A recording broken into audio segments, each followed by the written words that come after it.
All right, what's up, guys? We are live and we are off. It is Thursday, May 8th, 2025, and we are here with a public live stream to celebrate 6,000 subscribers. What an awesome milestone. I couldn't have done it without all of you. Thank you all so much. So we got a lot of fun planned for this evening. We got a ton of games to play. I went through and I did a count. And you can actually go to the video description, scroll down. It's got all the games listed available to play. There's technically over 90 playable games in the basement right now. And I know that's cheating a little bit because we got tons of games on the BitKit 2 in the vertical BurgerTime cabinet. We got tons of games in the horizontal BitKit 2 in the Bosconian cabinet. We got 10 games in the Play Choice 10. But we've got lots of options here. So let me hear your requests. I'll play as many as I can. And yeah, let's take a look at what's going on live chat. We had Stringer Films first. I think he left that comment hours ago. Matt, of course, is a Overtime Arcade channel member, as is Encore's Arcade. We got Apollo 72 checking in. Producer Sean Kirkshank I've got here in the control room.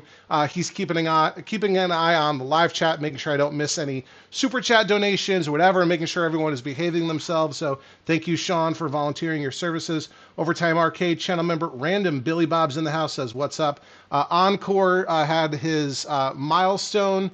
He's been a member for 3 months, so he had a milestone chat there. Awesome milestones all around. Another Overtime Arcade channel member, John Fisher. We had 2 messages retracted from Train Dingus. Sean, is that someone who's already misbehaving? I don't know. Operation Restore is here. Alex C. from the Hobby Arcade, Overtime Arcade channel member checking in. Another channel member, Papa Sean 69, Tubidim from Peterborough, Ontario. Arcade Eric Termott, channel member. Another channel member, Cameron Cardwell. And Arcade Maze. What's going on? Papa Sean wants Crazy Climber. That's actually not one that I have available to play. Eric is 4 for 4 selling games. Congratulations, Eric. That's awesome. I've seen a lot of those go for sale on Facebook and elsewhere. I just posted 3 games for sale on Clav this evening, the Clav forums. So this might be your last chance to see Carnival and Vanguard, because those are on the chopping block for games I'm willing to sell. Plus, I'm selling my Sly Spy. Nobody likes Sly Spy. If you like Sly Spy, you want to buy one, let me know. Cameron was doing some G.I. Joe side art this evening that he was sharing me some pictures of. But already we're off and running with a super chat donation from Random Billy Bob, a $5 million super chat donation. He, of course, is a longtime channel member who says, congrats, dude.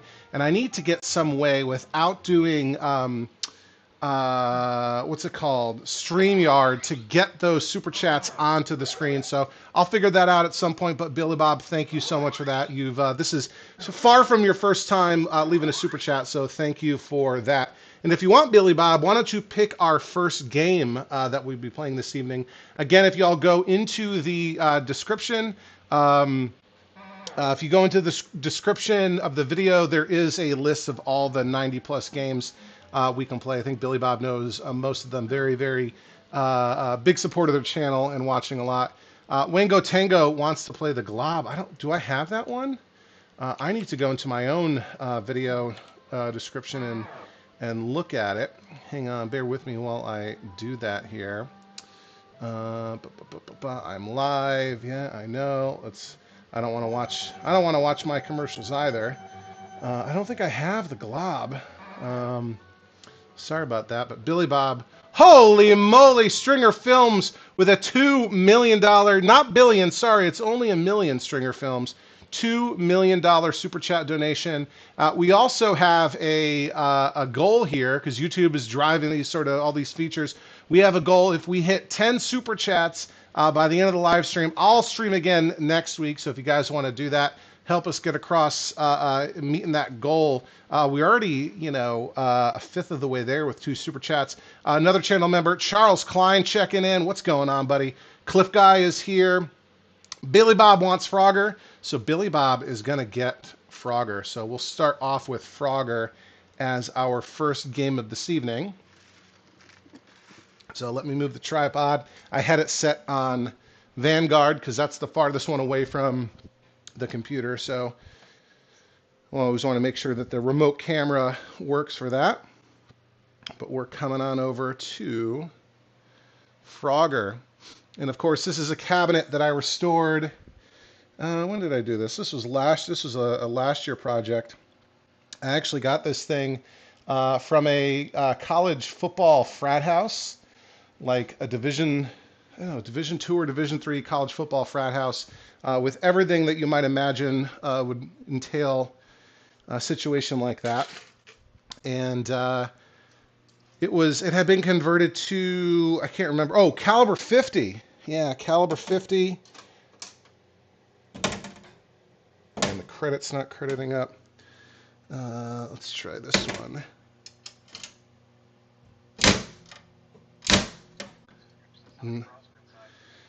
Nothing like that, but there was a very distinct smell that is often associated with... Oh, I don't even have the coin door connected. What am I doing here? There we go. Put a couple credits on it. So, in that caliber 50 kit, including the less common green rotary joysticks, went to another channel member, Steve Lady from Mosaic Arcade. So here we go. Thank you, Billy Bob. And we're off with Frogger. And, I did something kind of fun with this restoration. Usually I go for, making things as original as possible, but I had a little bit of fun this time. I was not able to preserve the original vinyl, wood grain vinyl that was on the cabinet, so I had to replace it. And instead of just doing the plain vinyl, or doing the very uncommon original side art that I think operators had to mail away for. It's sort of a black, it's half the cabinet, and it just has, the frog artwork. Instead of just doing that, I did something fun and went with the Seinfeld artwork. So if you remember the Frogger episode from Seinfeld where George is trying to unsuccessfully, spoiler alert, unsuccessfully rescue the Frogger that he had the high score on from the pizza place that him and Jerry used to frequent. There were a lot of scenes of the cabinet where you only see the side, and without side art, for a lot of folks, they would have no idea that it was Frogger. And so what they did was they took an image of the sort of frog, thing, frog shape that's around the joystick in 4 directions, just to sort of indicate how to control the frog. And they just blew that up and printed that on the side of the cabinet. And so that's what I did. I had XL Arcade make some custom vinyl for me with, the wood grain, pretty good match, and the frog print. So I think that's kind of cool. And again, did something a little different. I usually try to keep things as original as possible, but I thought that would be fun.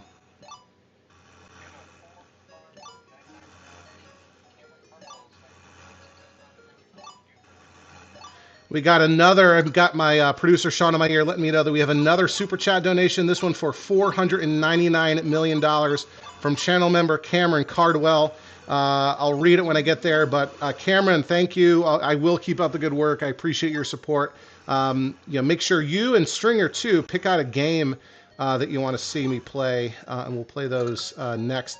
Now, Cameron is kind of special. Not only is he a channel member, he's been a real friend and helping me out a ton lately.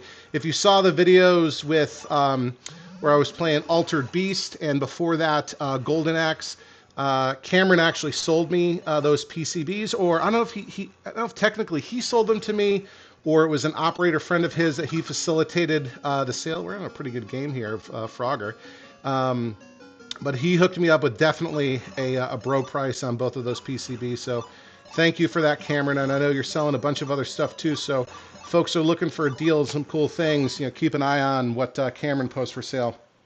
And also, as you will see, probably not in this weekend's video, but I'm hoping the subsequent weekend, so the weekend after this one, Cameron also sent me something really, really awesome that I'm excited about. I'm excited to show all of you.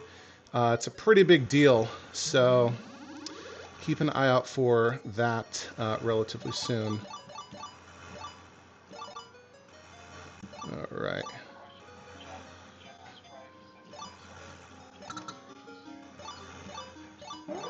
So General Strife is asking in the chat, saying that he's going to start his first arcade restoration soon, asking if I have any tips. Yeah, watch every video I've ever made on my channel. Just kidding. But, you know, that's how I learned how to do this stuff, right? So obviously I didn't watch my own channel, but I watched, you know, channels like John's Arcade, of course, and Joe's Classic Video Games, and Jacklick, and Delusional's Arcade. Dell and Jacklick are both channel members as well. You know, and that's how I, you know, learned it, right? And, you know, I'd recommend starting off on a relatively easy project, right? Maybe get a game that is technically working but needs a little bit of TLC. That's what I did. I bought a working Centipede. It's the one I still have in the basement here. And it was working, but it needed some adjustment. The monitor was a little funky, and the controls were a bit... Ooh, didn't see that, but I was running out of time. You know, so basically just needed a cleaning and some adjustments, like, you know, messing with the sync pots on the monitor. But, you know, in relatively short order, I was able to get it working nice, and I haven't touched it since. And, you know, that will really kind of, you know, help boost your confidence and, you know... get you realizing that you can do this stuff. You know, I'm no, you know, I don't have a degree in electrical engineering or anything like that. I don't work on these games for a living. I don't do this, you know, similar kind of stuff for a living. I'm a, you know, really more of a software guy by trade, and that's not what I work on with the games. I don't do anything with the software ever. But yeah, start with the basics, right? Just, you know, adjusting things, cleaning things up, maybe replacing broken controls, you know, maybe doing some of the cabinet kind of stuff, installing new artwork. Oh, that jump should have landed. You know, and work your way up. You know, maybe do a cap kit. You know, fix the wiring, maybe install a harness. Man. And, you know, you'll work up, right? There's some, you know, basic tools you're going to want to get, like, you know, a multimeter is probably the most essential tool, a good digital multimeter. I highly recommend a Fluke. They're a little bit expensive, you know, a few $100, or maybe 150, 200 bucks. But, you know, good quality multimeter. You'll want a soldering setup, you know, good soldering iron. You know, no need to go crazy with, like, professional quality tools or anything like that. But, you know, yeah. And before you know it, you'll be a pro. And there we go. That's not bad. 12,000 points. Pretty good. So thank you again, Billy Bob, for the super chat donation. And, yeah, Stringer and Cameron, don't forget to request games as well. All right. Oh, I forgot to switch the... Stringer's asking if I have Rygar. I do have Rygar for the Play Choice 10, but it's not... I don't think it's installed in the cabinet right now. No, it's not. I got Balloon Fight, Baseball Stars, Contra, Excite Bike, Kung Fu, Mario Brothers, Punch Out, Super C, Super Mario 3, and Track and Field. So... I can install, if we do another live stream next week, and again, we're already 30% of the way to our goal, I'll make sure I have Rygar installed in the Play Choice 10. It's technically the NES version. I wouldn't mind getting that PCB at some point, but, yep, so pick another one, Matt. All right, let's see who else is here now. We've got Operation Restore, Wango, Tango. We've got Crime Fighter, Ted Adam Green. Let's see. Yeah, all right. Stringer wants Tapper. All right. And then Cameron's got to pick a game too. Cameron wants Star Trek: The Next Generation Pin. So those are our next two games. We'll do Tapper and then Star Trek: The Next Generation. And again, thank you, Sean, for keeping me abreast of what's going on in the live chat when I step away from the desk. So we will move around here, pivot to the Sidam Bosconian cabinet, and we'll kind of come in here a little bit better. And I think that looks all right. And right now it's playing Bosconian, but this is a horizontal bit kit 2 setup, so I can swap the game by holding down the player 1 and player 2 controls, or start buttons, and then I hold down the player 1 start button, and it'll bring up a menu here, and we will scroll through a bunch of these games to regular Tapper. We'll hit start, and it will boot right into Tapper. Going through all of its pre-flight checks, power on self-test, and there we go. Budweiser Tapper. And then I can credit up and start a game here. Let's see. There we go. And it's a little bit different. You know, I don't have a tapper, a tap control here. I just used a button to serve the beers.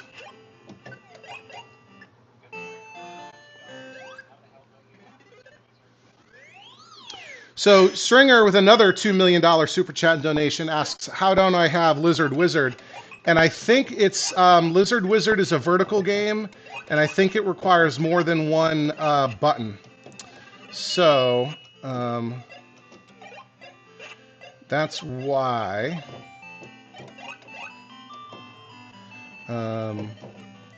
Because the horizontal, I've got 2 joysticks and a 3 buttons per player. But on the vertical, I only have 1 joystick and 1 button, because that's just what the oh no, whoops. But that would be fun to play, Lizard Wizard. Pick a different game, Matt.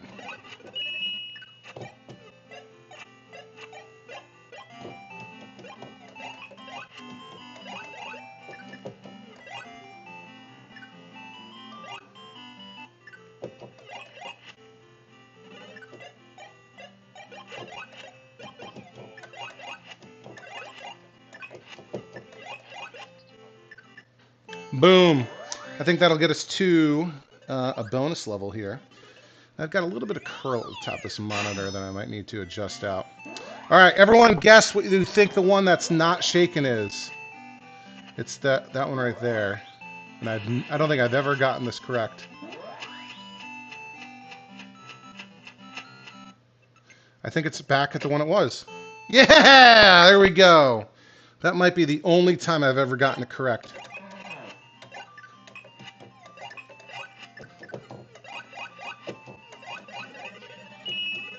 Stringer wants Anteater, so we'll play Star Trek The Next Generation Pin, and then we'll play Anteater. And again, if you guys want to request a game, leave a super chat and check the what do you call it? The video description has a list of all the games I've got playable in the basement right now.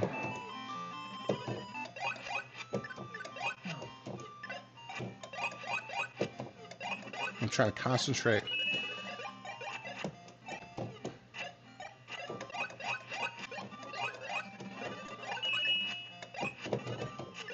Do I have Puyan? I don't think I have Puyan. I dropped one. We're not doing bad, though. I'm not the best tapper player. Hopefully you guys can hear the sounds. I don't have them up very high.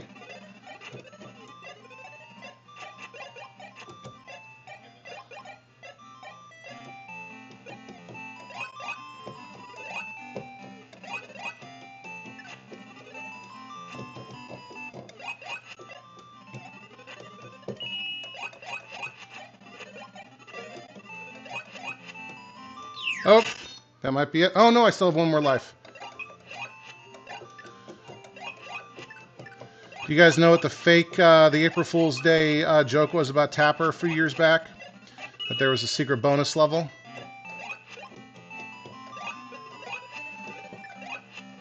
Sean might have to ban you if you get too rowdy about it.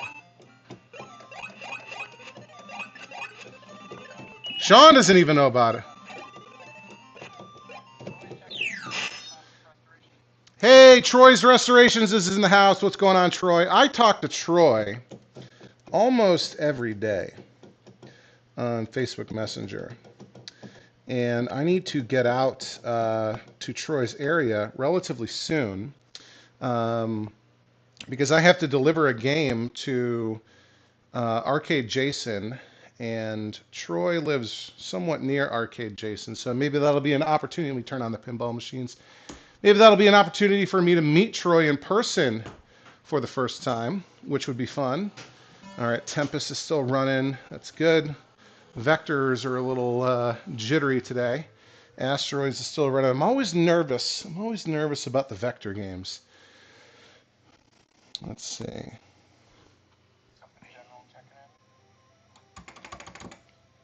Jumpin' General's in the house, another Overtime Arcade channel member. All right, so this is going to be a little bit interesting, trying to get the pinball machine framed up. So bear with me a moment here. That's actually looking pretty good, isn't it, Sean? Let me go down just a little bit so you can see the dot matrix display and the playfield at the same time. Just a tad more, just a tiny tap, and hopefully I'll be able to play it. Let me get a little bit closer.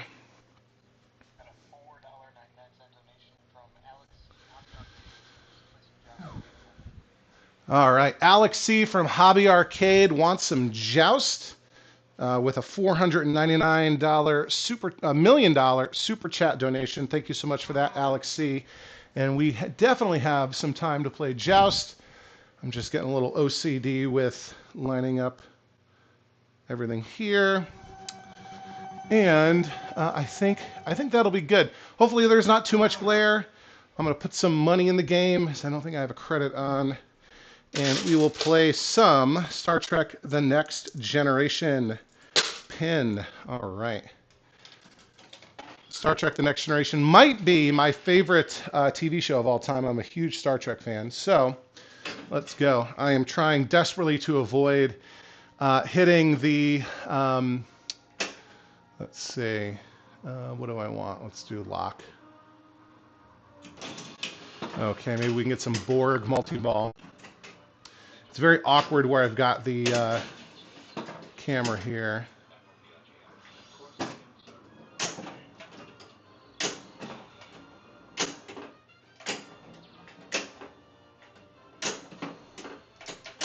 Oh, come on, Worf, you got me? No, you don't got me. We might have to play another credit.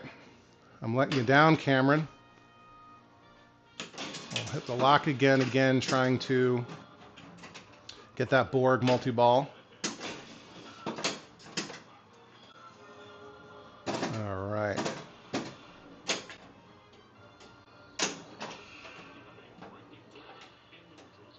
That's not good. I am not doing so hot here. Come on. Let's take the 25 million. All right, search the galaxy. Shoot all quadrants to collect artifact. Almost got the beta quadrant, and we drained. Awesome. Terrible game. Terrible game. We'll put another credit on for Cameron. Cameron's been so helpful to me lately. And we will cancel that out. Because this game lets you buy back in. You can put another credit on to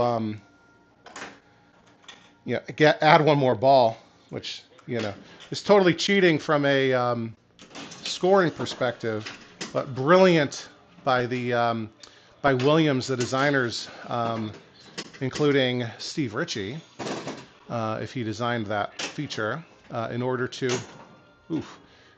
get more money from the player, which is the whole point of these games, right? Yeah, they wanted them to be fun, but most importantly, here we go, start mission again, asteroid threat. These games are designed to take money from players and earn money, earn money for the owners, for the operators. So don't ever think that fun was the most important thing. Ooh, that's not great. Come on, let's get that asteroid. Almost. Almost. That's not good. There we go, got it. Whoops. I would have shook the machine, but I'm like, my arms are fully extended, my elbows are locked, and I don't have enough leverage to shake the machine because I'm reaching around the camera. Still with me, Sean, right?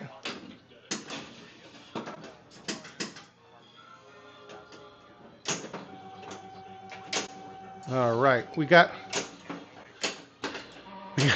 a $2 million donation from Arcade Maze asking me to mute Chance. Could we put him in timeout, maybe, Sean, in the live chat if he's acting a fool? Choose mission. We'll do Q's challenge. We got to choose the mission. So all we have to do here is hit the flashing targets.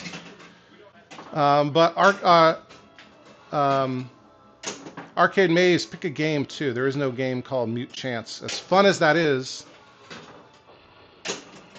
There we go.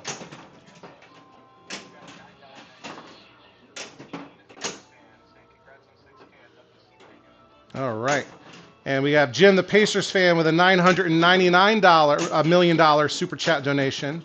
Says congrats on the 6K, and he wants to see Pengo. So hopefully we're keeping tally of what games we're supposed to be playing. We've got Joust coming up. We've got Pengo. What other games have been requested, Sean? All right, Anteater, then Joust, and then Pengo.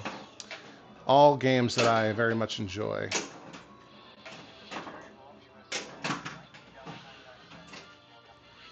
Holy smokes. Longtime channel member, huge fan, and a personal friend, Jerry Voluptuous, with a basically a $2 billion super chat donation.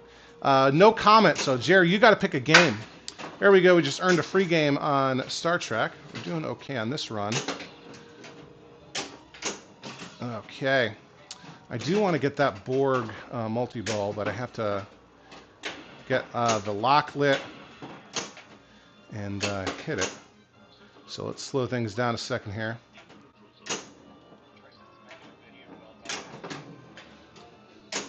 Apparently Troy's making a video right now while in the live chat.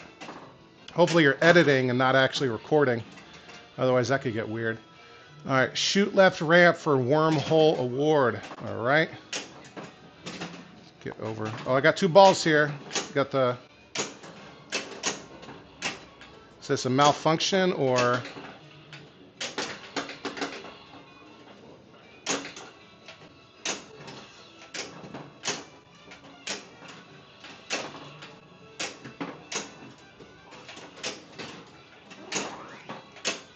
Sorry, I'm not talking, I'm concentrating.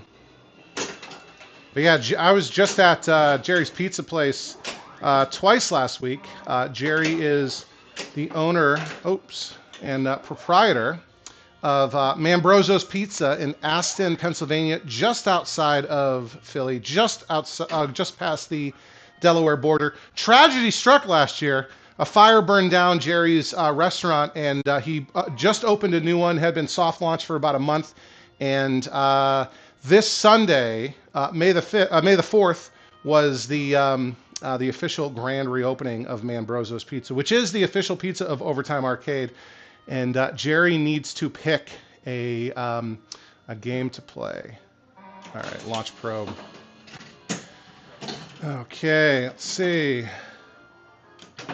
Nope, missed. Thank you, Mr. Data.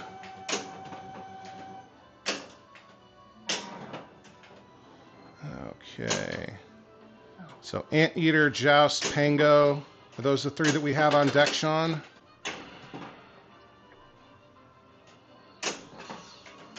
Oops.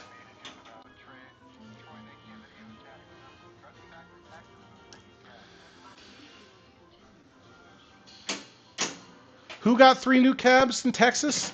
Stringer did? Okay.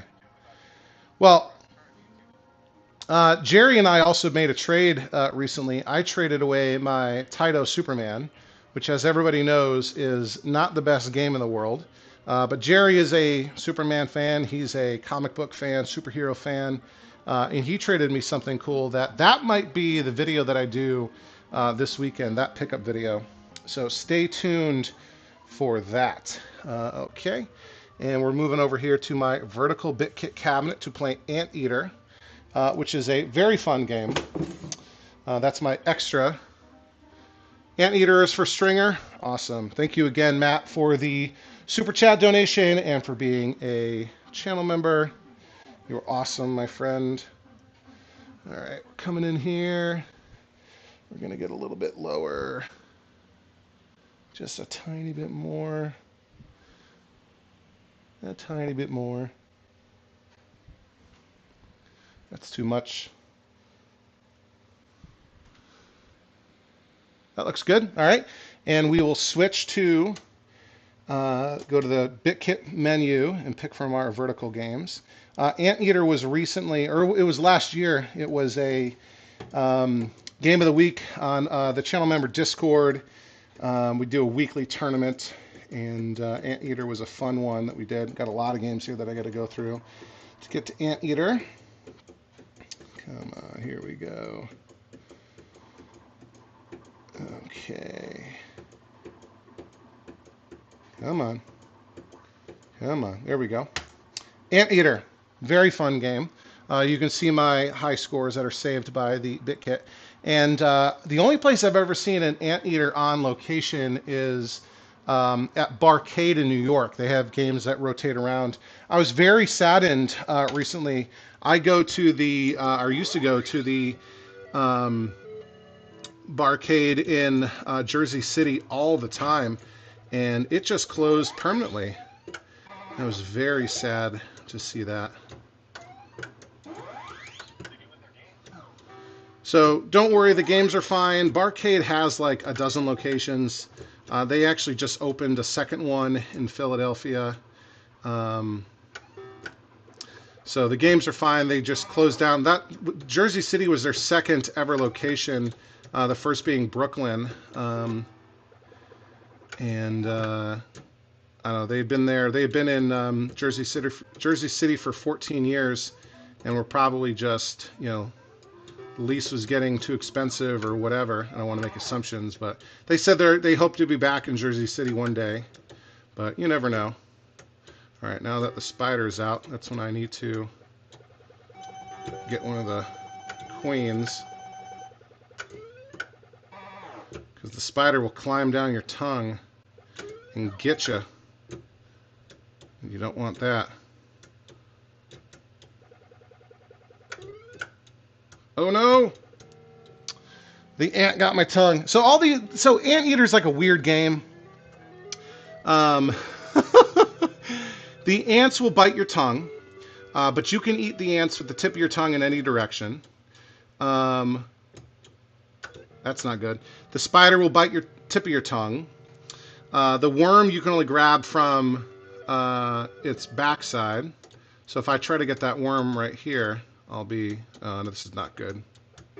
There we go. Just in the nick of time. And you got to eat all the larvae to clear the level, which I just did.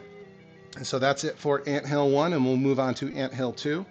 I'm on my last life already, which is unfortunate, but we'll see what we can do here. Now, if I try to eat the worm from the front, it'll bite my tongue. So we don't want that to happen. So you got to learn all the different behaviors of the enemies in order to get good at this game.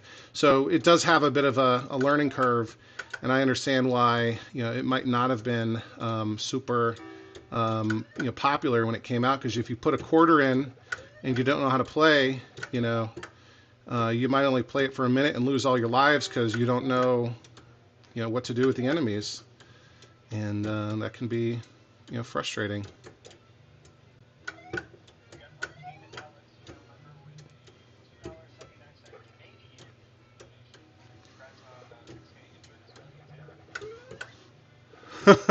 We got Arcade Alex with a donation. He's a channel member.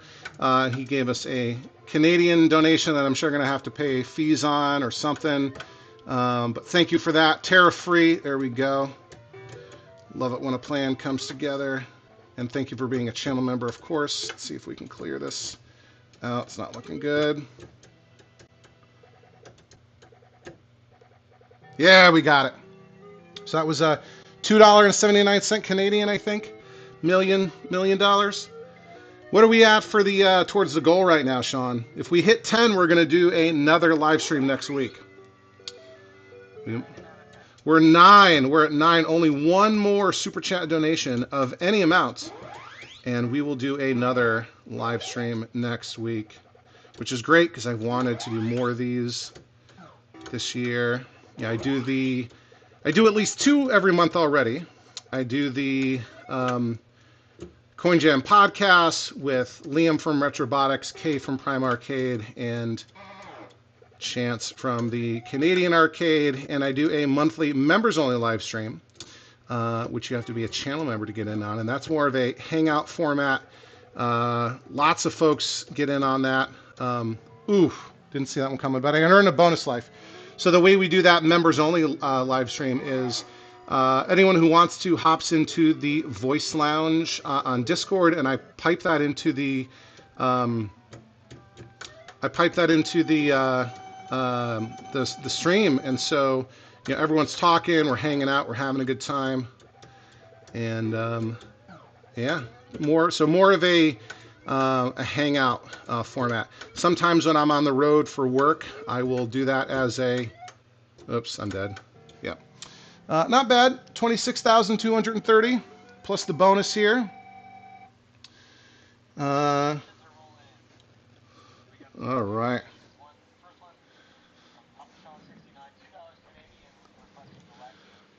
Whew. Whew. Okay, we got a lot going on here. So hang on, I got to catch up. Sean's desperately been trying to catch me up. So we played. What did we play? We played Star Trek: The Next Generation by request of Cameron. We played Anteater by request of Stringer Films. We have to play Joust. What else are we playing? Pengo.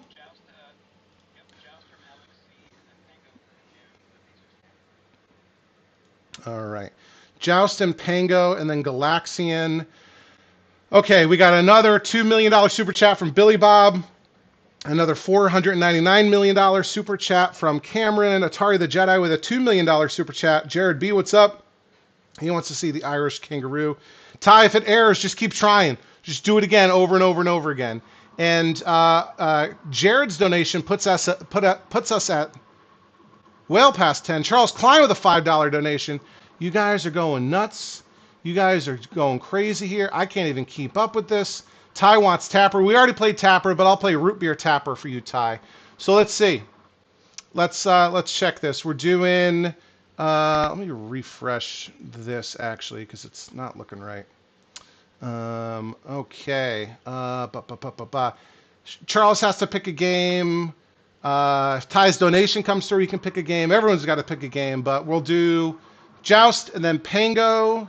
And then I hope Sean's writing this down. Galaxian and Kangaroo. All right. Moving over here. Oh, I forgot to change the view. Sorry about that. Wayne just donated 5 memberships.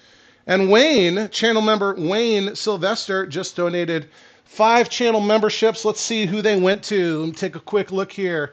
These channel memberships went to Chris Ford, Analog Archaeologist, Scott Brockway, DNA Slot Cars, and did I read them all? 1, 2, 3, 4, 5. Yeah, we go. All right, bye, Ty. Thanks for trying. Maybe your credit card is expired or something in it. Alex, if you want Robotron, we can play some Robotron. But right now we're gonna play Joust. Okay, looks like that looks okay. All right, let me grab a quarter. I will turn off the light to avoid the glare. Take a sip of my Route 44 Diet Cherry Limeade from Sonic. I took the kids to Sonic after their flag football practice. So that's a nice little treat. All right. That looks a little off center, so let's go like this, and then that looks a little bit better. Okay, and of course I have a slightly weird version of Joust. This was a restoration I did. I started right at the beginning of the channel, I think, and completed in 2023, and I have the analog joysticks for Joust, not the regular leaf switch joysticks. So it plays about the same, but makes it a little bit more interesting and a lot more expensive to buy those joysticks than the regular ones, which they make reproductions of. So these joysticks are more like the Bubbles joystick. Kind of like, they look a little bit like Sinistar, but Sinistar is a 49-way. And so this is just a 2-way optical stick. Bubbles is a 8-way optical. Ooh, not good. I might have to put another credit on this. But it's a looks like a regular ball top joystick, but if you look underneath, it's got like the centering spider to hold it, turn it to center. But this was a fun restoration. Had the hardest time trying to match the brown paint because I had to do repairs at the bottom of the cabinet. Not uncommon at all for Williams cabinets. They get chewed up on the bottom. But it's plywood, so it repairs well. Not like particle board or MDF or any of that kind of junk. There we go. Okay.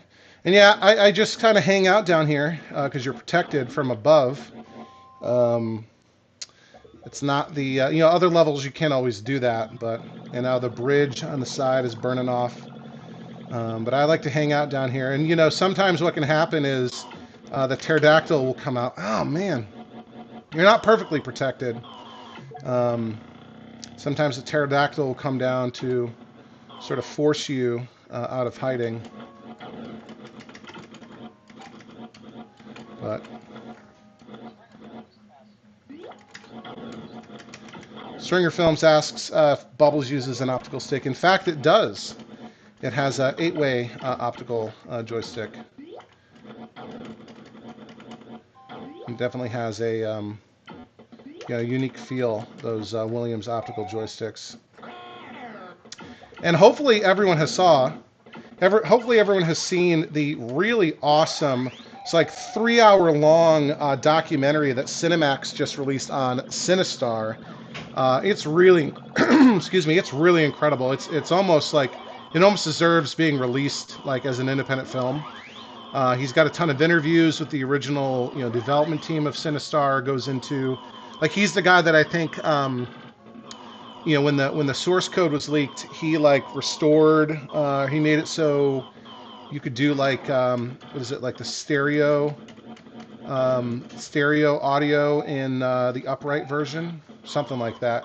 But he interviewed a bunch of the original developers and had all kinds of deep dive into like engineering stuff into the source code and how they did certain things. I dodged at that time. No. But yeah, so if you haven't seen that, after you've watched every video, every moment of live stream, every short that I've ever released, make sure you go and check out Cinemax's documentary on YouTube about the making of Sinistar, which it makes me want to get a Sinistar.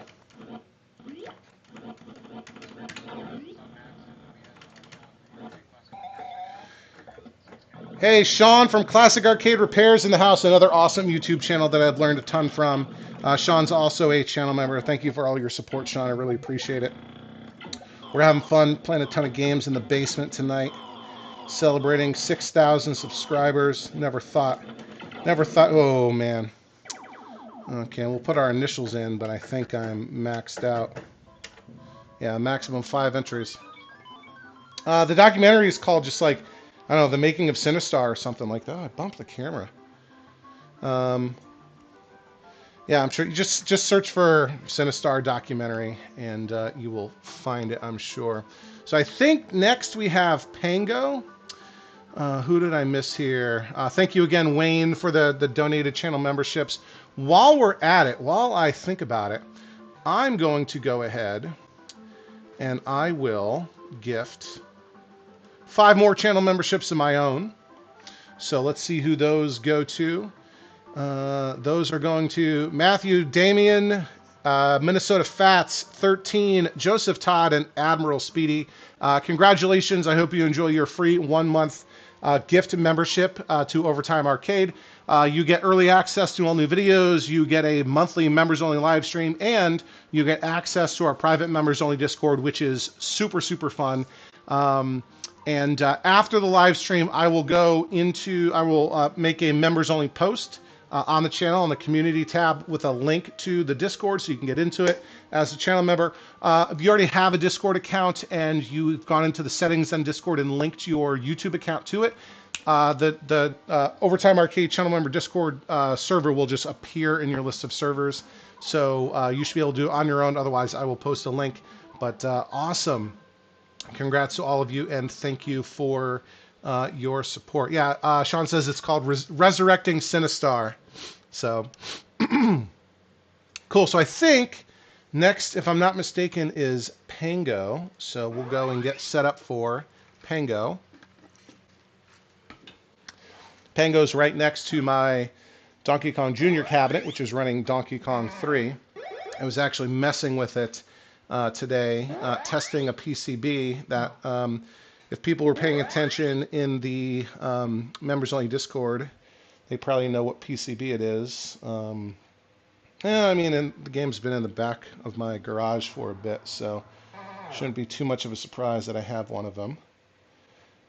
And good news is the PCB works. So that test was successful. So this is my Pengo cabinet. This was another restoration. This was one of the restorations I had the most fun doing. This game had been converted to Time Soldiers, another rotary game. So that was another set of LS30 rotary joysticks that I sold. I have another set of LS30 rotary joysticks to sell. Those were the ones that were in the Bosconian cabinet with a Atari 3 PCB. So if you want an Atari 3 PCB or SNK LS30 rotary joysticks, let me know. I'll post those for sale on Claw probably in the next day or so. I did, just as a reminder, I posted 3 complete working games for sale on the Claw forums today. The Carnival that's down here, the Vanguard that's down here, and my Sly Spy that's in a Dynamo HS2 style cabinet out at Back to the Mini Arcade in Winchester, Virginia. So let's go ahead and get started with Pengo, which is a hard game, but a very fun one in my opinion. So let me see what I'm going to do. Oh. All right, they're chasing me. I don't like it when they're chasing me. Make them stop chasing me, Sean. Make it stop. And this game is for Jim, the Pacers fan, for his Super Chat donation. And right now I am going for a 10,000 point bonus, which I'm about to get. Right there, by lining up all 3 diamond blocks right next to each other without them touching the walls, you get 10,000 points, and it stuns all the bad guys. And now I can... Oh! I was almost able to clear the level. There we go. Now it's cleared. If you line all 3 of them up, but any of them are touching the walls, you only get a 5,000 point bonus. And so that's really how you score in this game. Avoid the enemies, because if you kill them all, it clears the level and you don't get the bonus. So how am I going to do this? I'll just make a path here. Okay. Try to get them into some semblance of... Wow, he just appeared right there. And now I've got to... Yep. They get you. But by default, you get 5 lives, so that's not so bad. What am I going to do for this? Why don't I move them over here? Make my life a little bit easier.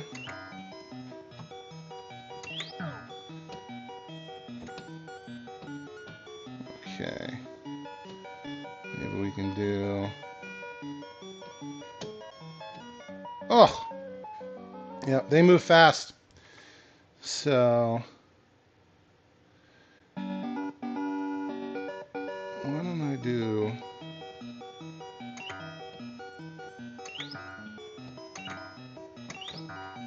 Okay, I got 3 of them touching. And one more I want to get. I don't know if that's going to be good.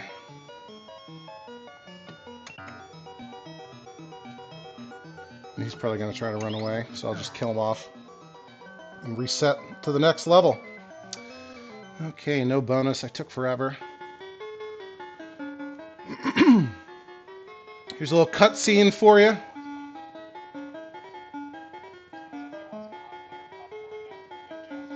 Yeah, Venjax, you like that hot butter popcorn music? So this is running a an original PCB, and I actually bought it from TNT Amusements, Mr. Todd Tuckey, the one and only. Oh no. Yeah, okay.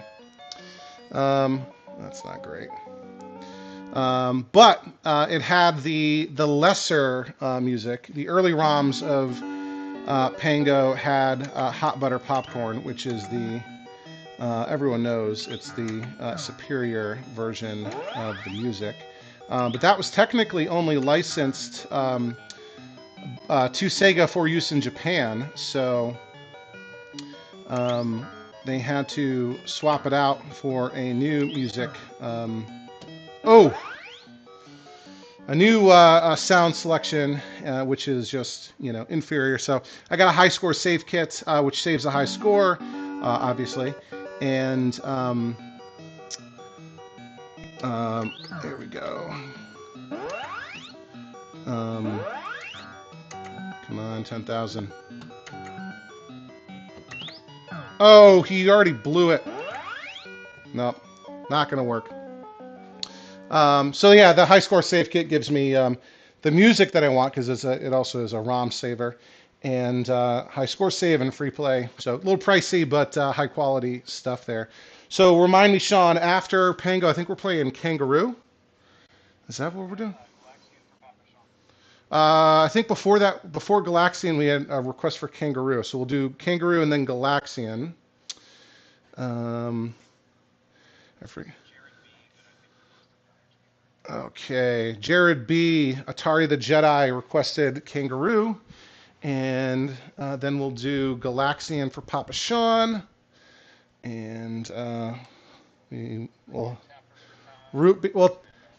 Ty left. Ty wanted Root Beer Tapper. Maybe we'll play Root Beer Tapper.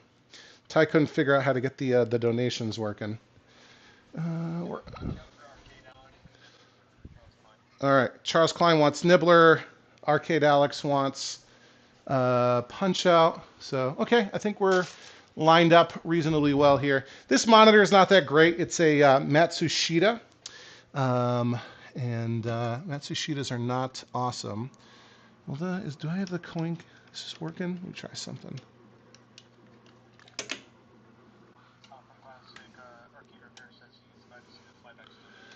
Yeah, I got the... I can't even see where I'm... Sean from Classic Arcade Repairs said he's glad to see the flyback is still going, because yeah, when I got this thing, the original flyback was kaput, and nobody makes reproduction Matsushitas. There is, I guess, somebody on eBay. Excuse me, but I got it and it didn't work. And then Sean from Classic Arcade Repairs, he hooked me up with one. So mad props to Classic Arcade Sean, because I guess he had a parts chassis on his shelf, and he's like, I don't want a Matsushita, so he sent it to me. What an awesome guy, and it's been running ever since. And in fact, Peter from ArcadePartsRepair.com is working on... Oh, I got hit in the face because I wasn't paying attention. Peter from ArcadePartsRepair.com is working on a reproduction flyback for the Matsushita. I was doing some testing for him of this flyback, you know, testing all the voltages and temperatures, doing a 24-hour test, and taking a bunch of taking a bunch of readings, and he's getting. I think I'm gonna try to send him another. So I picked up some non-working Matsushita monitors that I might try to see if they're working or not, and then if the flybacks are working, I'll send one to Peter so he can try to get a Matsushita flyback reproduced. And of course, this is a Irish version of the Atari. Is it a classic? Do people even like Kangaroo? This game was developed by Sun. The same. Oh, I didn't even touch them. Developed by Sun before they became Sunsoft, who of course made a bunch of awesome games on the NES like Master Blaster and Batman and Fester's Quest. But they developed this, and then Atari licensed it, and the Atari engineers were not happy because the Atari engineers, thought that the games that they were working on were better than the ones that were being licensed from Sun, like Arabian and Kangaroo. Okay, there we go. And this is the Irish version. So this cabinet was actually manufactured in Tipperary, Ireland, by the Atari Ireland factory over there.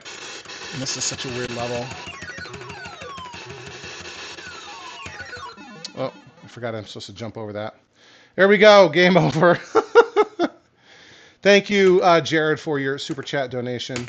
But yeah, we rescued this from an abandoned mall in Cincinnati. I was out in Cincinnati and jumped on this. And the biggest issue that I had was finding a bezel, because these Irish cabinets are sort of in between a full-size upright and a cabaret. But one interesting thing that they have is, rather than having, like most games, a separate marquee and bezel, this has an integrated one-piece, bezel and marquee together.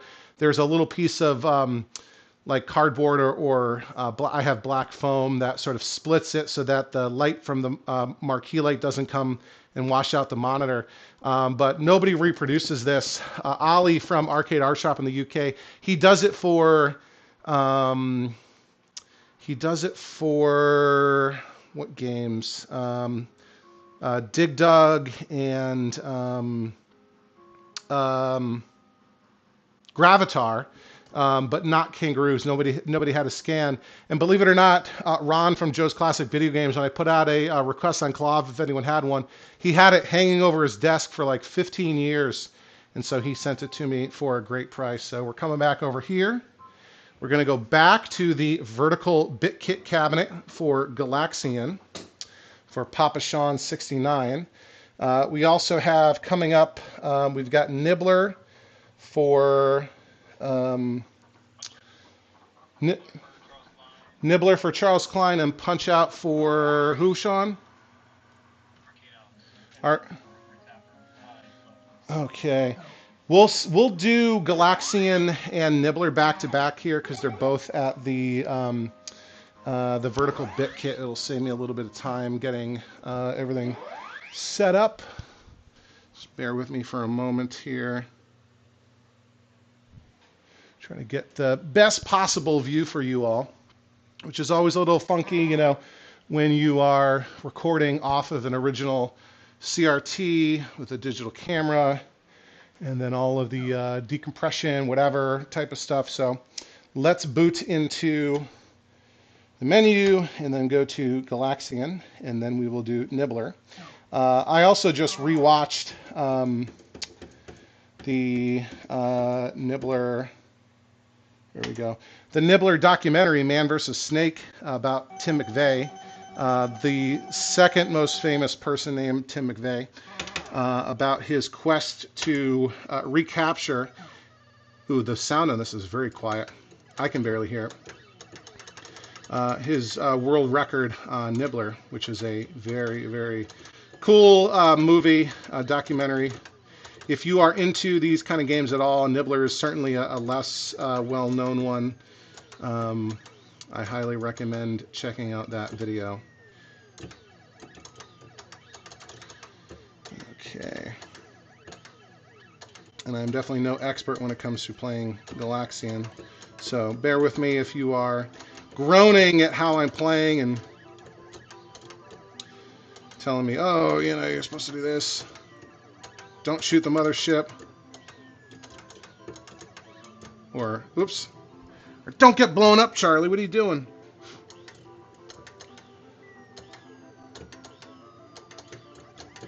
Nope, I'm not supposed to do that.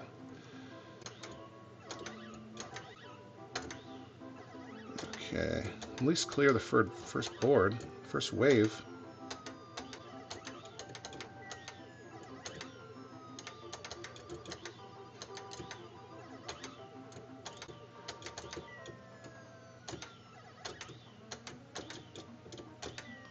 Looks like they're dodging.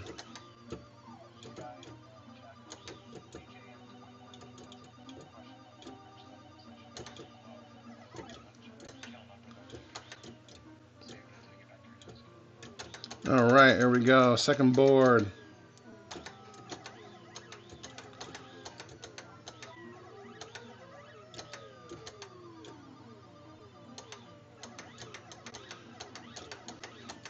But as basic as this game is, right, it was so groundbreaking. Full color, complex enemy movements, you know, compared to like Space Invaders, which was obviously black and white, and other earlier color games that had, you know, they were, you know, had color, but they had like, you know, the sprites were only a single color, and these have multicolored sprites, which is, you know, and my kids are always like, oh, why do you play these games? They're so basic. You know, why do you play 2D games if we've got 3D games now? And every time they say that, I think of like asking my parents or grandparents growing up why they would watch old black and white movies or TV shows and say, oh, we've got, you know, we've got color movies now. We've got color TV now. Why are you watching the old black and white stuff? Well, it's because, you know, one, nostalgia, and two, this stuff is great.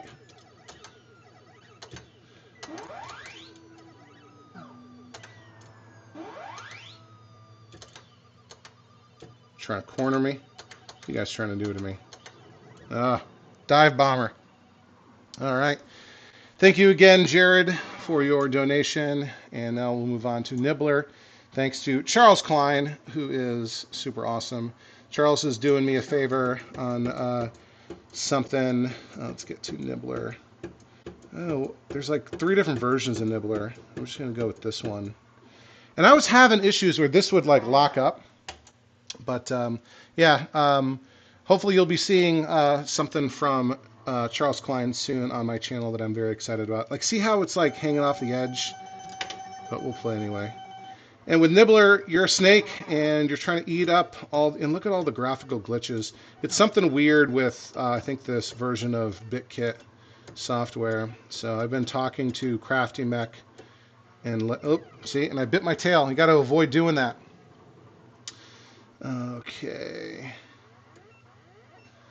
And, yeah, so with the world record on Nibbler, you know, people will play this game for literally, like, 40 hours...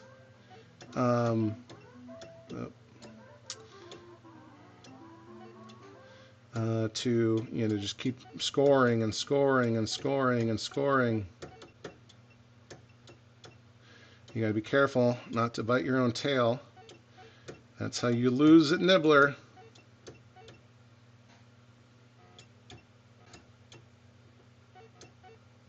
Okay. That's the first level. And, you know, as you eat all these, whatever, pellets, your tail grows longer and longer, making it harder and harder to avoid biting yourself. Like that. And you screw up. And you die. But you can rack up lives. And so what these guys will do, that marathon Nibbler, is they will rack up lives to give them the opportunity to take 10 minutes and, you know, get something to drink, get something to eat, go to the bathroom, you know, take a quick cat nap. And the game will just, you know, burn down their bonus lives, their extra lives, you know, sometimes, you know, dozens and dozens while they're away from the controls, as they, you know, try to keep alive in real life in order to keep playing the game. That's not good. Yeah, and I am not a world-class Nibbler player. Yeah, and the curl is the bit kit. Like, you didn't see that on other games. So, and like when I play, we can even play something else real quick.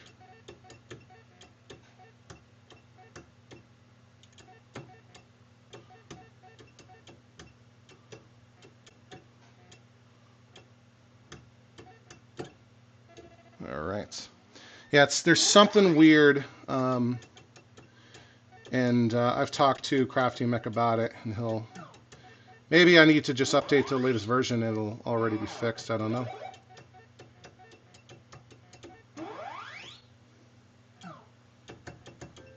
Nope. Oops. I think I still have a life. Yeah. Oh, and it started a 2-player game. That's another bug. So, yeah, Charles, I think, left a comment that the curl is because the hardware is different with Nibbler. So game over for player 1, but player 2 still has a couple lives left. So, and I'm doing this with a DECO joystick, which might not be the most best one for Nibbler.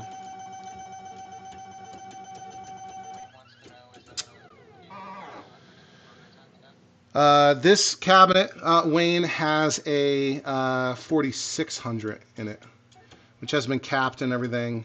I don't think it's a monitor issue. I think it's just there's something changed maybe in the... Whoa, we're going really fast here.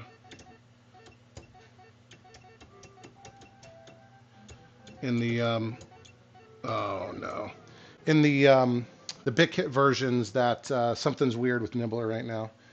All right, game over. We will enter our initials here. Whoops. Okay. So thank you again, Charles Klein, for your Super Chat donation and your support as a channel member. There we go. So just to prove it, I'll boot into another game just to show you that it's not curly.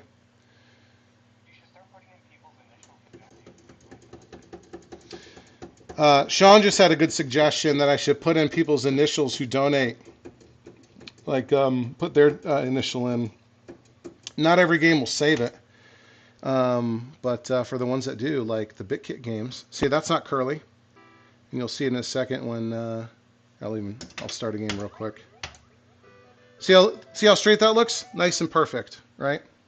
So, next we have Punch Out. So let me take a sip. Okay, Punch Out's going to be for Arcade Alex. And I'll just show you momentarily here that we have a 2-screen game, obviously with the Play Choice 10. This is dual monitor Play Choice 10. Up on top you have your instructions and you have your gameplay in the lower screen. Also, the upper screen is where you have your game selection menu. And the reason that Nintendo did this is they needed to get rid of monitors. So back in, and this is my understanding, back in the heyday with Donkey Kong, Nintendo just bought gobs and gobs and gobs of monitors, right? They figure, hey, this arcade thing, it's a really big deal. And they had an opportunity to buy lots of Sharp and Sanyo. Let me just check something. And put a game on that will fill up the screen just so I can make sure we're centered and everything. So they bought all these extra monitors, and then there was the crash, and they didn't need as many monitors, and so they were looking for ways to get rid of spare monitors, and so they were putting 2 monitors in cabinets that didn't really need 2 monitors. The Punch-Out cabinet, which is basically exactly the same as the dual monitor Play Choice 10. The upper monitor would be for like the score, I guess, in the round and whatever. And the lower monitor was actually, you know, where you would play. And then they had the Versus cabinets, you know, the Versus dual system with, you know, basically two uprights smushed together, and the red tent with two monitors back to back. So yeah, Nintendo was trying to use up as many cabinet or as many monitors as possible. So we'll put a bunch of quarters on, and of course the PlayChoice 10 is weird in that you're not buying credits with quarters; you're buying time. Because these are basically NES ROMs, and what are we doing? So we got too much glare here. All right, let's put our initials in to start. Oops. Okay, we'll put in bad because that's how I'm going to play. Oh, I can fix it. Interesting. Because, you know, you got NES ROMs, and, you know, home console games weren't designed to take quarters from you. They were designed, you know, they get your money up front and then try to give you as much value as possible while playing, versus arcade machines are trying to take all your quarters. And so, you know, people could, you know, easily finish Super Mario Brothers or Super Mario Brothers 3 on a single credit. So in order to fix that, right, they would have you buy time instead of...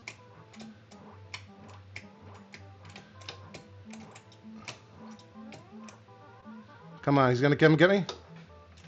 Oh, I let him hit me. Oh! Come here, Glass Joe.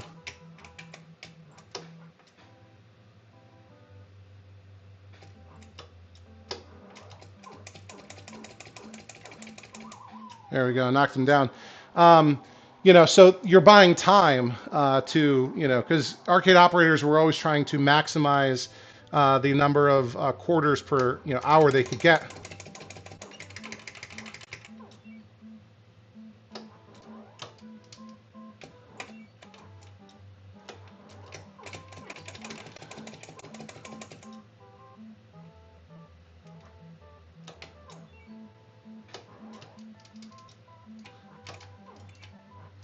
I can't remember how to use the stars. It's supposed to be like the select button, right? Sean stepped away for a moment, but maybe someone can remind him how to use the stars. I think it's the select button, but that wasn't working. All right, we're on to round 2 with Glass Joe. Be pretty embarrassing if I can't KO old Joe, who looks like Logan Paul, right? And he's down. Let's see. Is he counted out? Mario, the official. 1, 2, 3. There. Oh, he's up. Okay.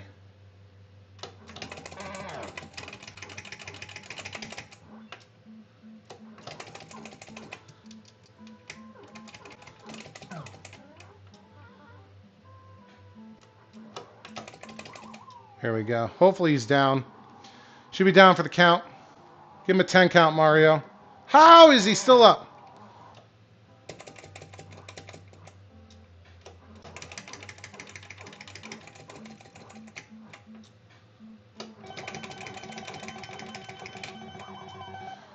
Go down.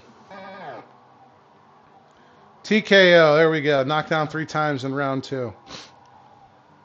Yeah, remind me, how do I use those? Sean will be back in a minute. All right. And I think Mike Tyson's Punch-Out is the only game on the PlayChoice 10 that will save scores. So that's why it had me put my initials up front. There's a little coin cell battery on the PlayChoice 10 cart, and it'll save like how fast you defeated each opponent. So here's Von Kaiser. And when his head shakes is when he's about to throw his punch. So we'll dodge that. Give him a couple shots of the kisser.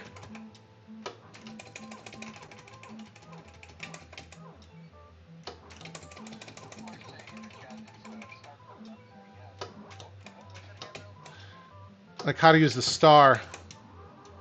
There we go. Yeah, thank you guys. The start button. So yeah, I guess you can't pause Punch Out, right? All right, we hit him with the star. There we go.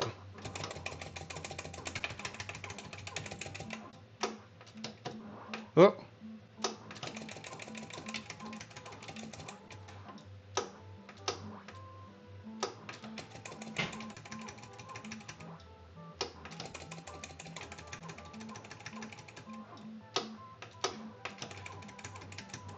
There we go. Put him down. Will he get up? Oh, yep, he's up. Okay, on an 8 count.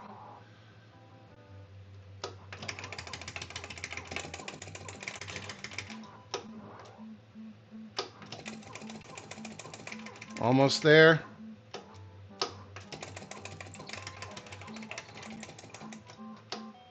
Okay. Everything's blurry. Uh-oh. Uh-oh. Something's blurry. We should be back now. Okay. Hopefully we're back. Yeah, I guess by turning off the monitor, it dropped the connection with the camera. So, let me know when it's back, Sean.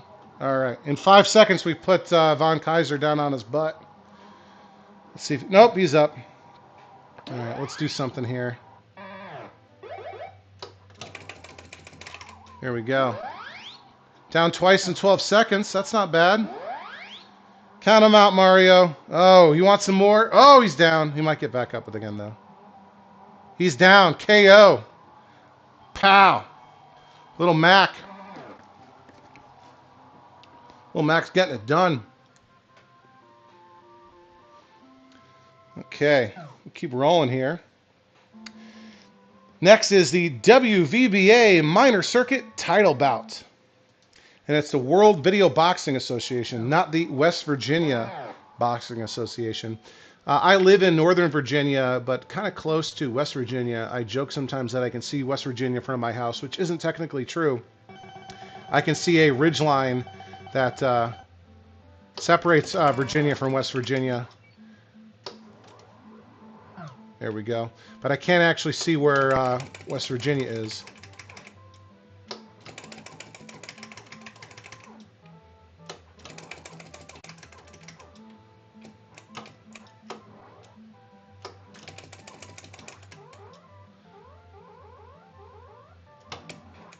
There you go. How's that for timing? He was doing his whole Honda rush attack or something, and I put him right in his butt. Hit him in the chin when he was rushing at me.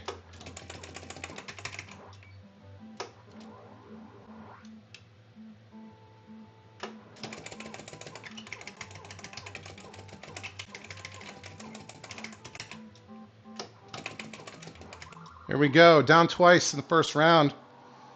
Not bad. I might be able to get him out in the first. Nope. Oh! He'll get back up, though. Yeah, I knew it. I knew it. Wasn't going to be that easy.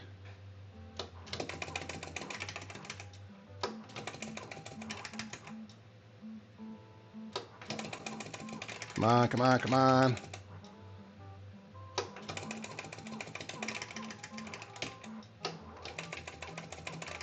Here we go. That's 3 times in the first round. That's a TKO. Not bad. I am now the World Video Boxing Association Minor Circuit Champion. Look at that. See, now I got 7th fastest KO time. So assuming this battery works, that'll be saved on this Play Choice 10 cart. So that's kind of cool. All right, now we got a passcode here. I don't know why that's not. Isn't that supposed to be animated? That's weird. Okay. We're rolling here. Still with me, Sean? Still here. We just have a root beer tapper. All right. We'll play some root beer tapper for Ty, even though he left. Even though he didn't and didn't leave a super chat. We hit our goal, so we're gonna stream again next week.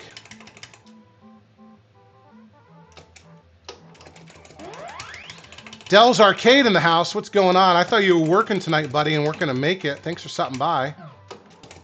Playing a little Mike Tyson's Punch Out on the Play Choice 10. Down goes, what's this guy? Don Flamingo, I think.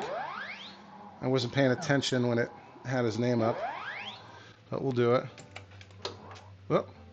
Let him get one in.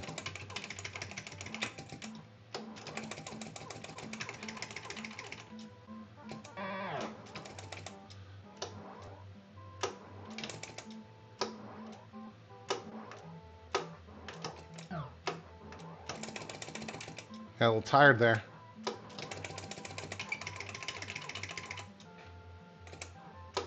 Here we go.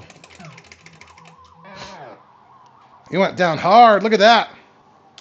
Let's see. Let's see. Count it down, Mario. Oh, oh. Oh, man. Teasing me.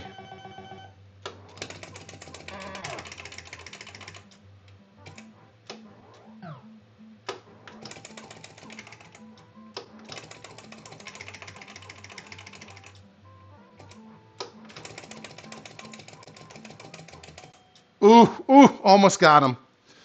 Almost got him. Don Flamingo.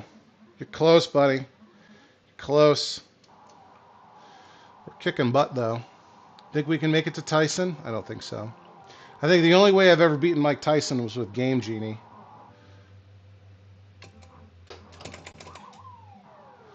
Okay. Okay.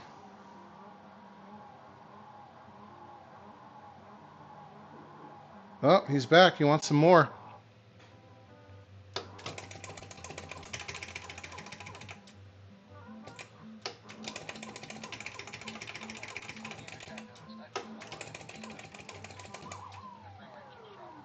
Frame rate keeps dropping. I don't know what's up with that.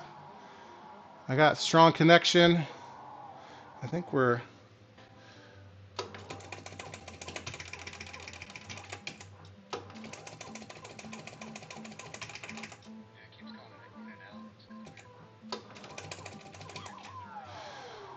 My kids should not be. It says I have an excellent connection. I'm not sure what's going on.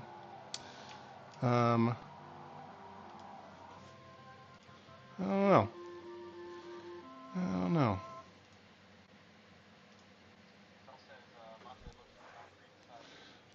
Yeah, I think the monitor looks good in person.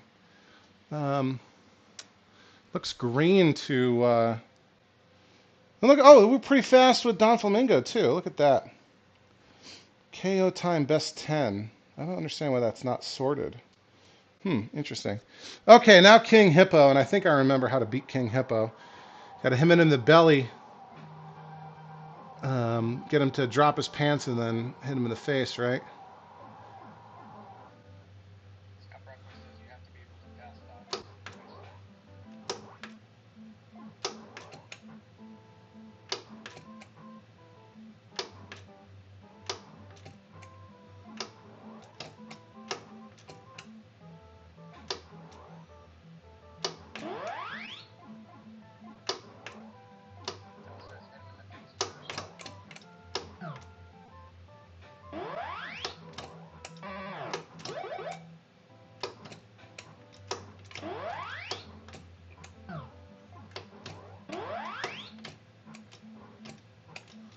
Oops. Getting tired.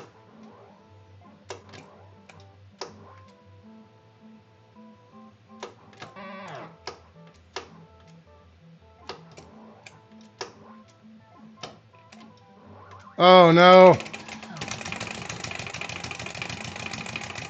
Okay.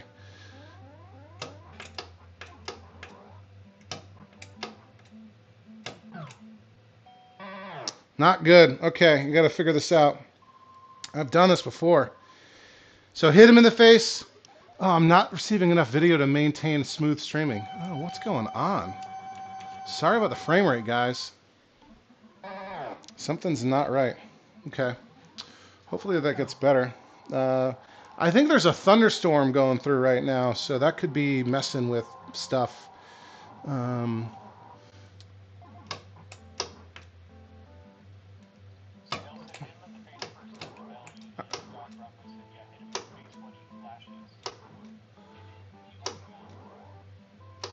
open mouth.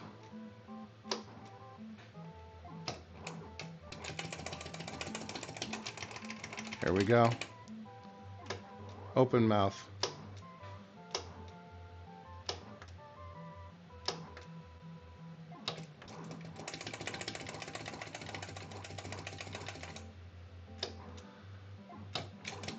There we go. That was it.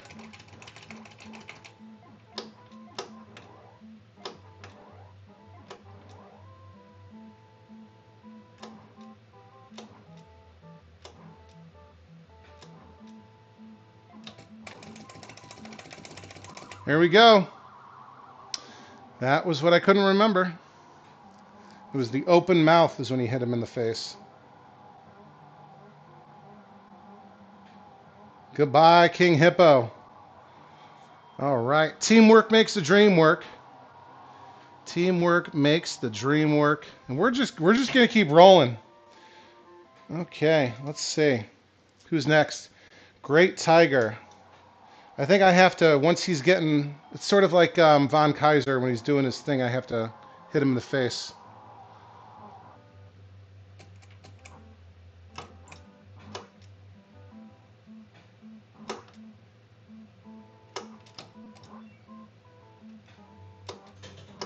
Oops.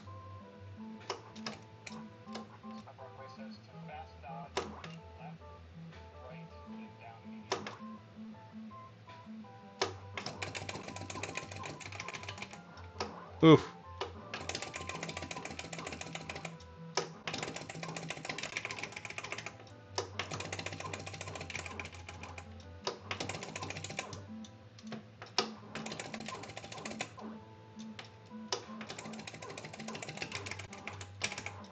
Whoops.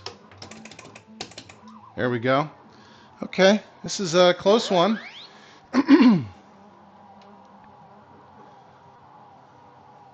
Oh, it's when his the jewel on his turban flashes.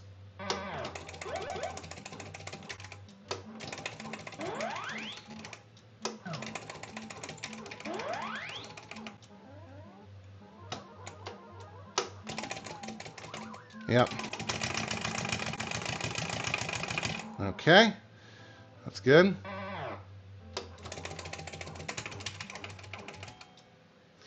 Okay, we both knocked each other down. Okay. I can't. What's the way to defeat his Tiger Fury thing? Yeah, when he does that.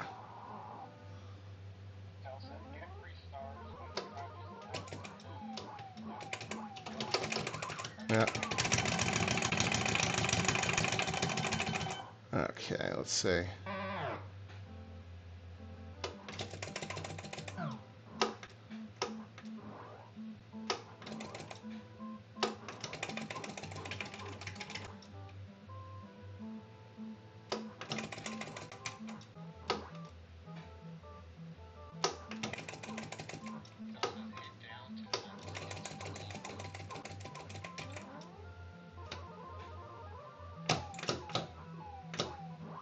Oh, no.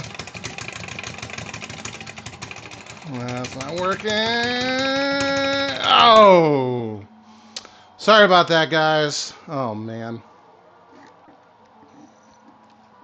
All right. Well, we lost. Let's go play Root Beer Tapper. And, Sean, make sure we're not missing any Super Chat donations, people requesting games.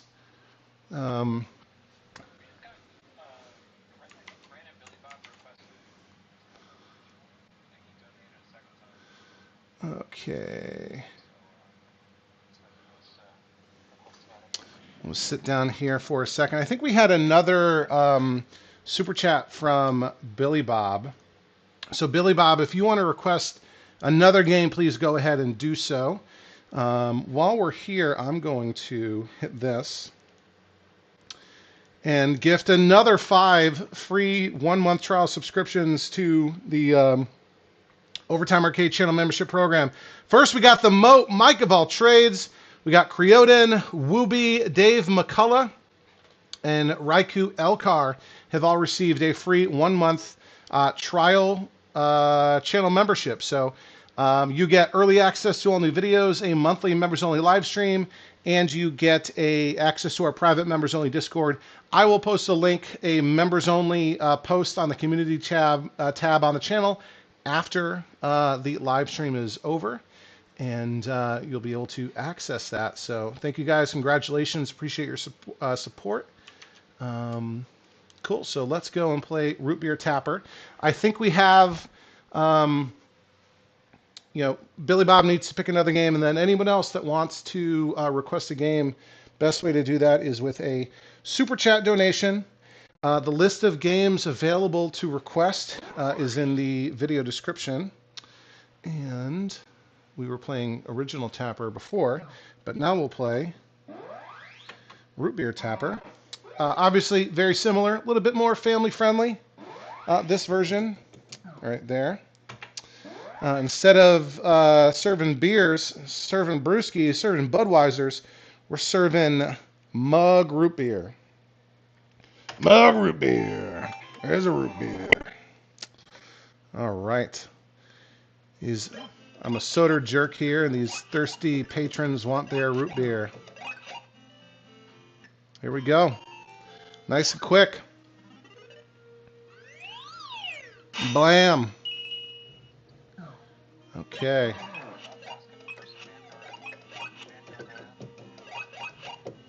All right, Billy Bob wants Vanguard. We do have Vanguard. We have a dedicated Vanguard.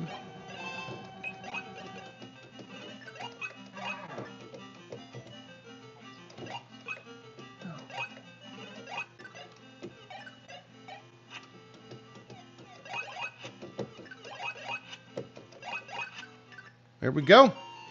Is Root Beer Tapper easier than Tapper? This feels like it's easier. I hear the Munsters playing in the background. Look at that. All right, now we have to watch to see what doesn't get shaken up. I think it was the first one over on the right.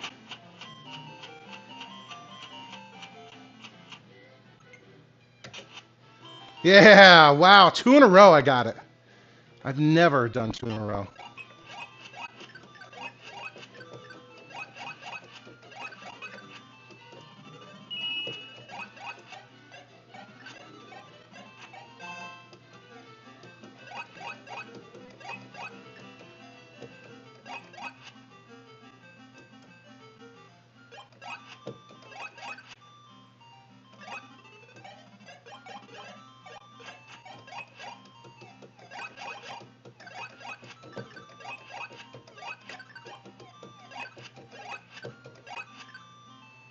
Here we go.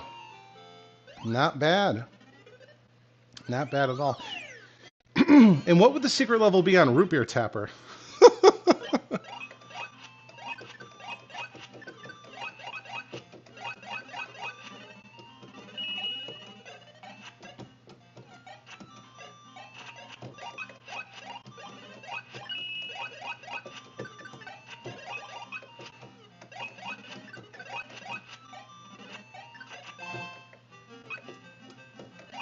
And when they, they leave a tip, the go-go dancers play a dance, and some of the patrons get distracted, and you don't want to throw a drink at them when they're distracted because they won't catch it.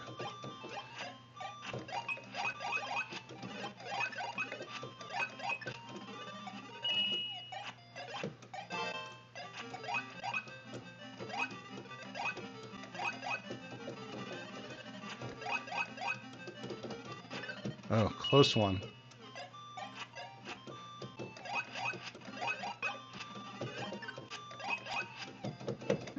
Oh! Lost the life. Okay. Okay, these football stadium fans want their root beer.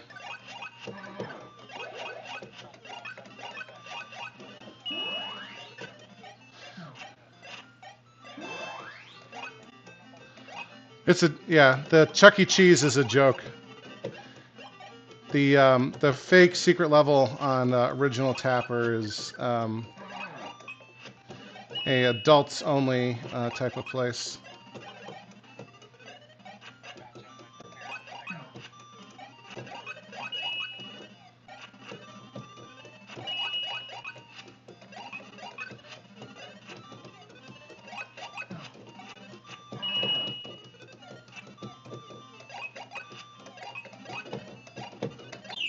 Yep, okay. Last life.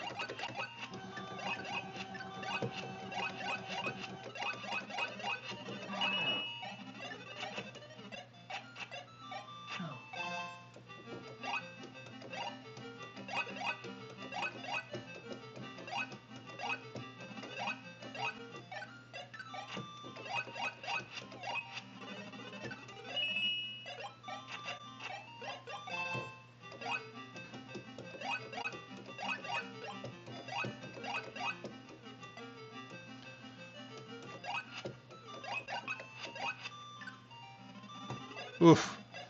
Guys are killing me.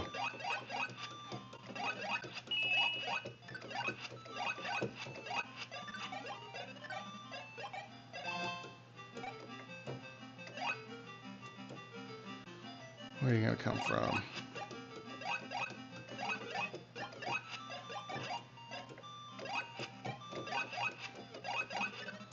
Oh, these glasses.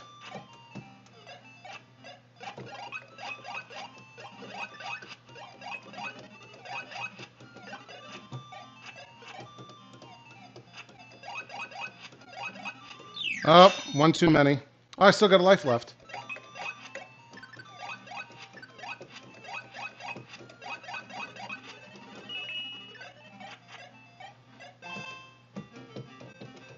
Oh, screwed up the controls. That's not bad, though. 38,350. That'll put me on the high score table for Root Beer Tapper for sure. All right. So thank you, Ty, even though you didn't actually make a donation. You tried. I believe you.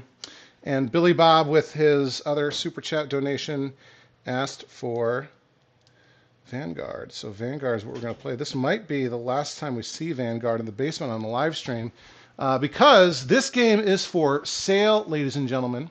So if you'd like to purchase this basically unrestored, all original Survivor, you know, the only issues with it are, you know, there's some light peeking through the marquee. There is a little bit of repair on the wood grain vinyl.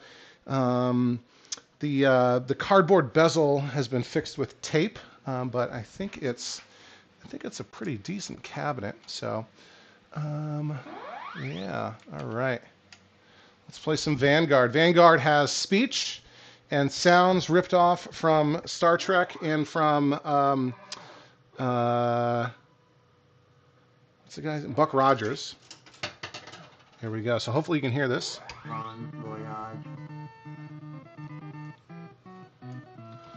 And a four-way shooting. You go through this energy field and you become invincible and can just blow guys up. They do try to avoid you though. Pesky little things.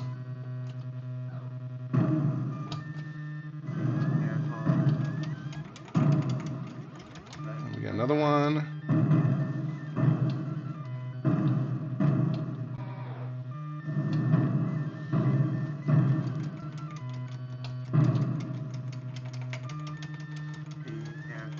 Okay. Still with me, Sean? I might have lost Sean. Or maybe my headphones died.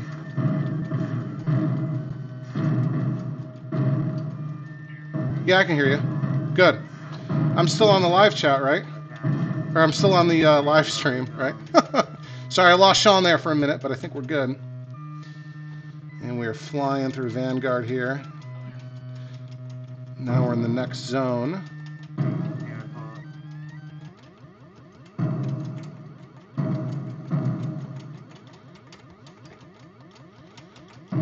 And And this game I got from Jerry Voluptuous last year in a trade.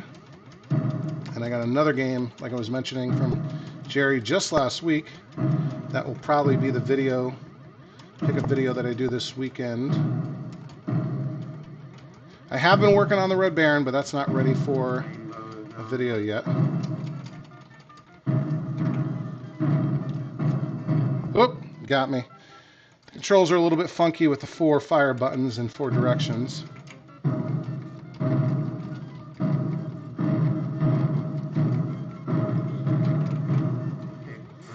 Oh! Right in front of me. I think this is the stick zone. Aptly named. These guys fire at you, so you gotta be careful with that.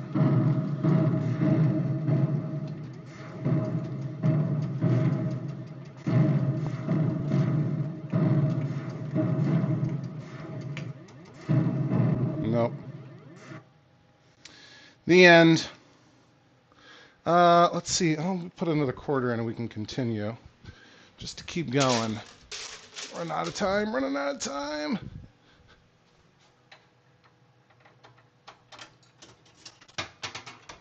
Okay. We're back. Back in the stick zone. Oh, immediately. Immediately.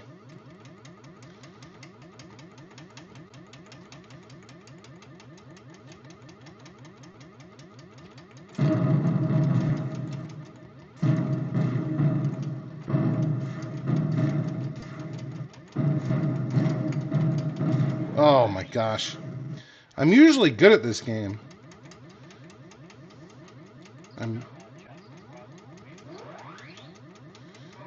Yeah, this is a fun game.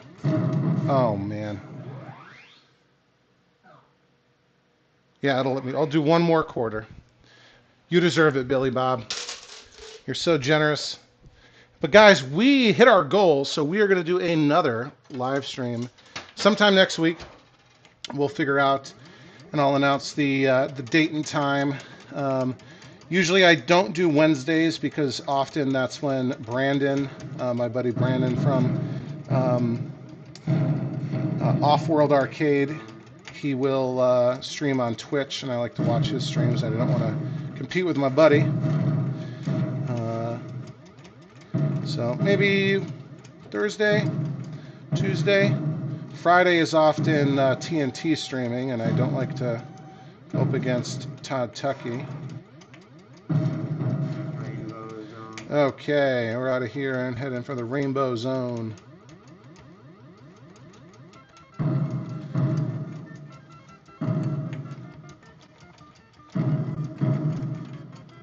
Oh no. Down to our 2 more lives.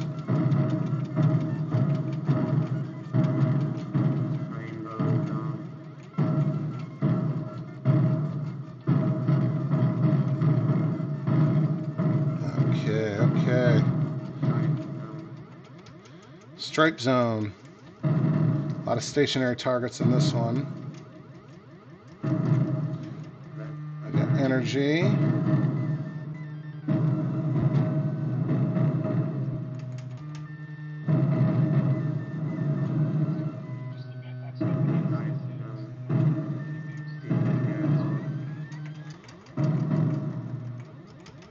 There we go, almost.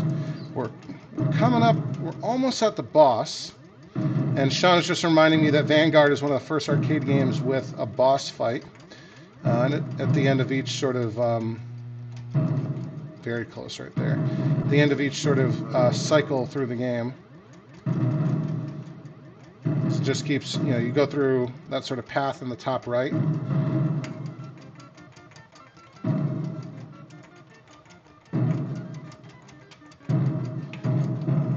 Just cycles through. It's got a little map.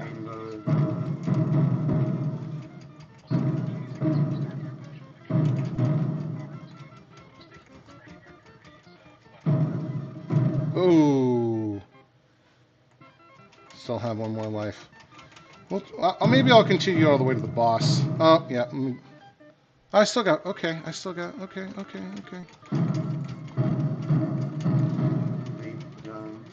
All right, now we're going vertical. Snakes.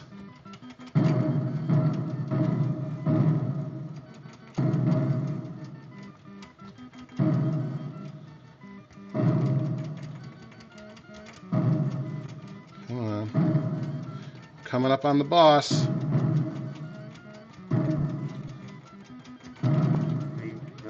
All right, boss. Now we have the Cardassian warships.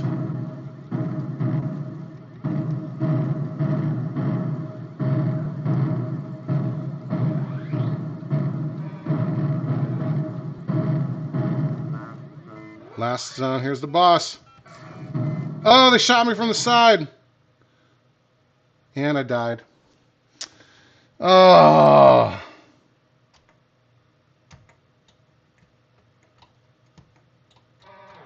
Can't believe it. Can't believe it. I made it to the top of the Golden 7 Club, but... Oh, that's disappointing. Got me with a missile right from the side. Right from the side. All right. Man, I have been so busy playing these games. I'm glad I've had producer Sean here help me out, keeping an eye on the live chat. Let's see. We got Yo Eddie in the house. Jay Wow, Alan Brady. What's happening? What's happening? Okay. Maybe we got time for one or two more games. We'll probably end this around 11:30 Eastern, so 12 more minutes. If you guys want to get in on the action, best way to request a game is to leave a super chat donation. If you go looking at the video description, it will tell you what games are available. We have over 90 playable games down here in the basement, which is kind of cheating. There's like 20 dedicated machines, 2 pinballs, and then we have a Play Choice 10 with 10 different games. We have a vertical bit kit with like 40-something games, and a horizontal bit kit with like 15 games. So still plenty of games left to request. We gave out, I think, 15 free 1-month trial channel memberships, 5 from Overtime Arcade channel member Wayne. 5 were donated by Wayne, and I kicked in 10. So, yeah. Yeah, Charles says, snakes. I don't do snakes. Hey, Wolfpack. Wolfpack says, hey there, longtime viewer. Love your passion for arcade games and saving them. Where is the best place to find these old games? So, you're in luck. I actually did a video about this last year, so go back, I don't know, November, October, sometime I did a video about how to find these games and all tips and tricks for where to find them. The best place, honestly, these days is Facebook Marketplace. That's really taken over from Craigslist. It's where most normal people go to sell stuff. Most of the time, you'll find the best deals from people that are not collectors. They're not in the hobby. They just have one game in their basement or in their garage, or they inherited stuff or something and they're just looking to get rid of it. That's where you can often find great deals on especially projects. Another good place to look is on the KLOV forums, KLOV, the Arcade Museum. There's a for sale page there, for sale threads in the forums. But typically the people who are selling stuff there know what they have, so you're not going to get a $100 mint condition Pac-Man there. Often those games have been repaired or restored, so if you're looking for a project, that's not always the best place. I'm actually selling 3 games on the KLOV forums right now. The Carnival that's down here, the Vanguard that we just played, and my Sly Spy that's actually out in location at my buddy Mark's Arcade, Back to the Media Arcade in Winchester, Virginia.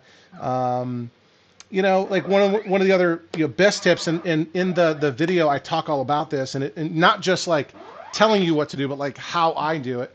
One of the big things is to network with people, right? Make connections with other collectors, other hobbyists. Often people are looking to get rid of projects, stuff that's taken up their garage. I just got rid of a bunch of games. I traded my Superman to Jerry Voluptuous here, channel member. I sold 3 games to a channel member named Mike, who's local to me. My extra Pac-Man mini cabaret, a Ms. Pac-Man cabaret, and a sort of a weird golden tea cabinet.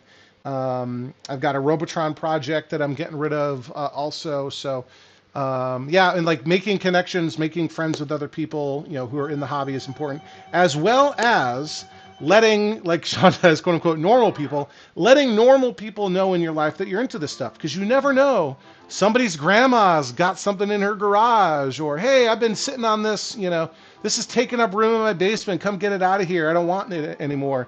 You know, the more people that know that you're into this, the more people that are potentially out there looking for stuff. So yeah, hopefully that advice is helpful, Wolfpack, and be sure you watch that video on how to find cheap arcade games. It also talks about, you know, how to figure out the value of them, how to negotiate a good deal. So yeah. Any other requests for games to play or questions or anything? Stringer Films wants Piranha. That's another one I don't have.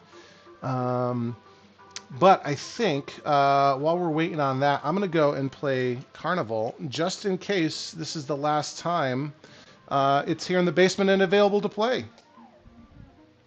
I just manually degoused the monitor this evening because it had that sort of corner going funky for a while, and it's a little bit back already.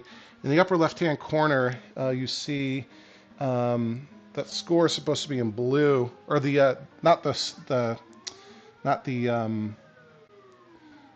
word score, but the actual score is supposed to be in blue, but it's parts of it's like pinkish.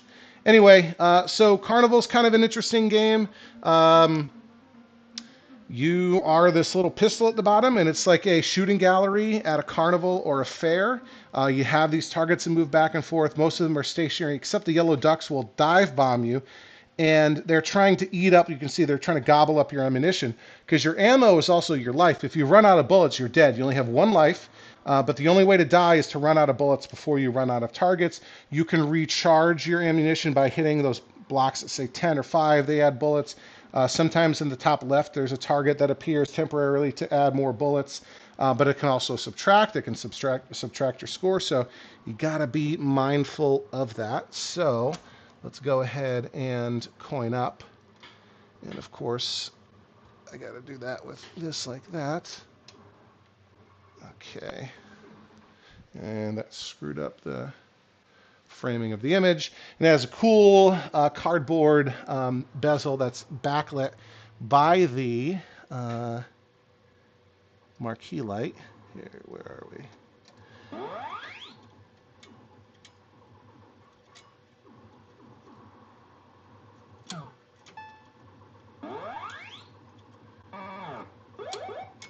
There we go. That's 2 credits.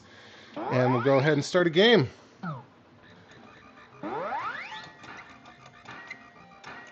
Okay, and if you hit the letters bonus in the correct order, you also get a bonus. That goes up the longer you let it go. But if you hit the letters out of order, see I just got 10 more. And I'm running low on, oh no I'm not.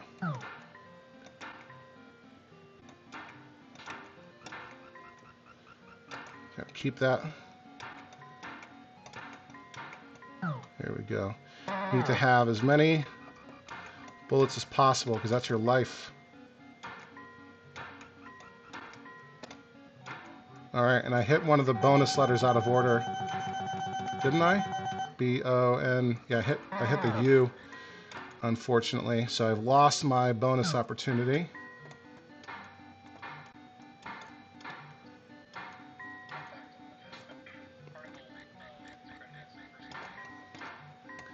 Oh, apparently Sean's looking up some trivia, and Carnival is one of the first games to ever have a bonus round. We'll see momentarily here.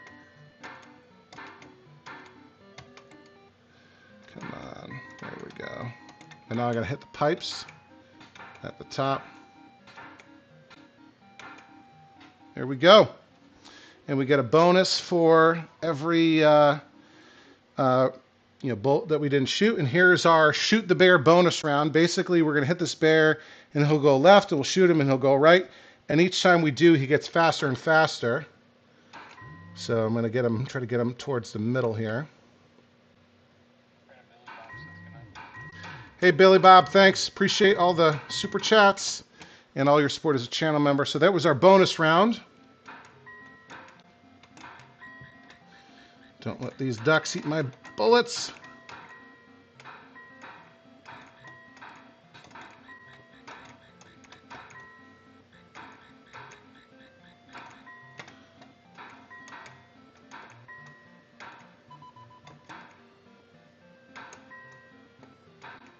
There we go. Gotta get more ammo whenever possible.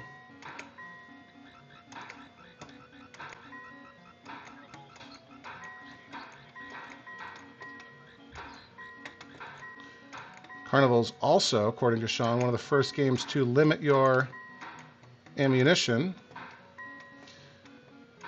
Okay.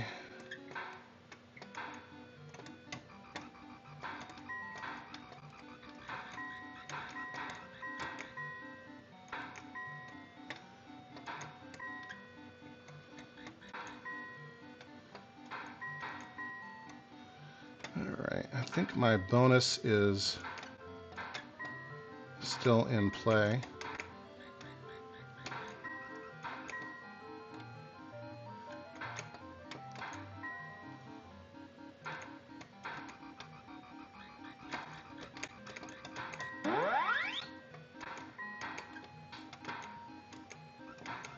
Getting low. It's flashing.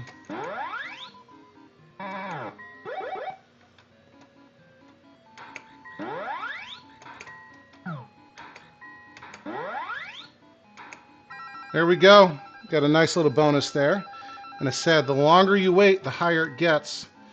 All right, I can't shoot any of these. I need something to come out to give me more bullets. And it's not going to happen. The other thing Carnival lets you do is if you shoot the little music note on the right-hand side, you can turn off the music. So if you find it to be too annoying, you can turn off the music, which is kind of funny. There we go. And there's our score.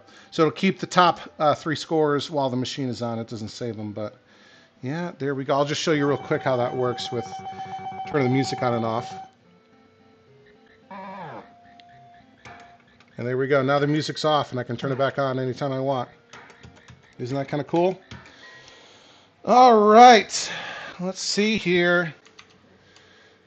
Sean, unless I missed anything, I think that might do it for us. Overtime Arcade channel member Eric Korn checking in. He wishes Carnival and Astro Blaster run the bit kit. Yeah, Astro Blaster in particular would be fun. Yeah, thanks for posting that link, Dell. Yeah, and Wolfpack says, I just picked up a 1977 Star Explorer half-size pinball table last year at a yard sale for $200. Best find ever. Yeah, not bad at all.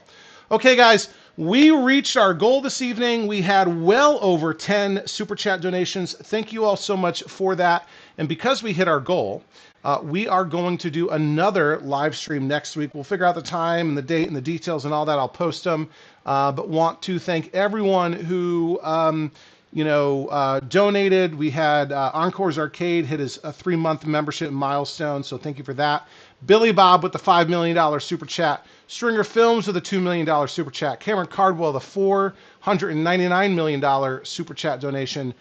Stringer Films with another $200 million. Alex C. Hobby Arcade with a $499 million. Arcade Maze with a $200 million. Jim the Pacers fan, the $999 million super chat. Jerry Valestros with a $2 billion super chat donation. Arcade Alex with a $279 million Canadian super chat donation. Papa Sean 69 with a $200 million Canadian super chat donation. Another $200 million donation from Billy Bob. Another $499 million donation from Cameron Cardwell. $200 million from Jared B. Atari the Jedi. A $500 million super chat donation from Charles Klein. Wayne donated 5 gift memberships. So thank you. I donated another 10. And Charles Klein hit his 16-month milestone as a channel member. Says, it's been fun. Charles, it's been great getting to know you better. And Charles makes the best, the absolute best reproduction wiring harnesses out there. And it is, His OCD is the same as my OCD, and so he goes to great lengths to make sure the wire is exactly the right sort of color with all the stripes and everything. So super high quality stuff. He's a stickler in the best possible way about that sort of thing. So if you're looking for the absolute best quality reproduction wiring harnesses, Charles is the guy to go to. I've got some of his stuff in my Joust. I've got some of his other stuff for projects upstairs, and there's something else that you'll see soon from Charles on my channel. So with that, guys, I think we're going to wrap it up. Thanks, everybody, for all the support. Thanks for watching. This has been Overtime Arcade. I'm Charlie, and I'll see you next time.